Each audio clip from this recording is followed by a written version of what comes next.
Жогорку кеңештин элдик маселелер боюнча комитети 10 октябрда Өзбекстан менен чек-араны делимитациялоо боюнча келишимди жактырган.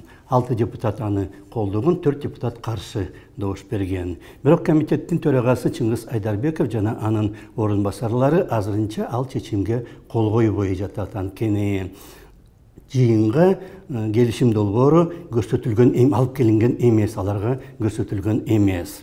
Бұл жерде бюрократия мен уяттын кагылышуусу болуп жатат.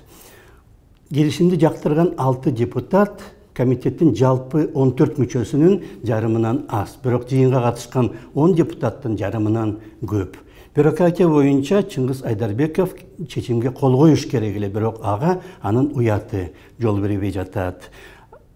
Документтер алып келинген жок деп, ал маселенин жөн гана күн тартибине ошол кезде киргизбей койсо болмок. Бул жерде чындап келгенде мындан 50 жыл мурда Гемпирабад боюнча кабыл алынган чечим жөн гана формалдаштырылууда.